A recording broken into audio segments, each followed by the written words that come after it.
Hindi mapipigilan ng impeachment trial ang celebration para sa 45th birthday ni VP Sara. Yan ang pinatunayan ng kanilang mga taga-suporta. Narito ang Agenda Weekend Report ni Jill Sebandal. Nagtipon-tipon at nagbudol fight sa labas ng Senado ngayong araw ang ilan sa mga taga-suporta ng Duterte family. Ngayong araw kasi ipinagdiriwang ang 48th birthday ni Vice President Sara Duterte. Kasabay-an nila ng selebrasyon ang kanilang protesta para sa isang patas na paglilitis laban sa bise. Sa usapin naman ng eleksyon, kumpiyansa raw sila matapos lumabas ang Pulse Asia Survey kung saan leading pa rin si VP Sara sa 2028 presidential polls. Dito, lamang si Duterte ng 10 points kay Naga City Mayor Leni Robredo sakaling mag-head-to-head ang dalawa sa halalan. Alam naman natin ang nangyayari ngayon sa Senado.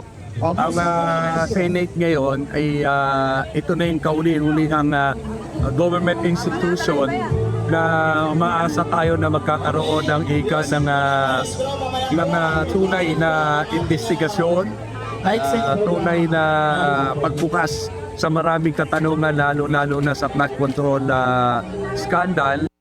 Naniniwala kami na dapat supportahan natin ang every cause ng ating mga kaibigan at kapatid na nasa baba na lumalaban para sa katarungan at pinaglalaban ng demokrasya.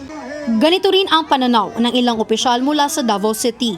Alam mo sa totoo na si VP Sara, lahat ng mga Duterte sana dito sa barangay ko nakatira dito sa para 76-8 para at siya kami sa balita na si VP Sara ang pinakamataas sa rating ng popularity. Tila solid ang suporta ng kanilang baluarte sa Davao kahit na nahaharap ang pamilya Duterte sa samot-saring kontrobersiya. Nandyan ang impeachment trial ng pangalawang pangulo at ang ICC trial ng ama nitong si former President Rodrigo Duterte sa kasong crimes against humanity. Bukod sa mga supporter, binati rin ni Davao City Congressman Paulo Duterte ang kanyang kapatid. Sa isang Facebook post, nagpaalala ito kay VP Sara na alalahaning ngumiti, tumawa at i-celebrate ang blessing na binigay ng Panginoon. Para sa Agenda Weekend, Jill Sebandal, Billionaire News Channel.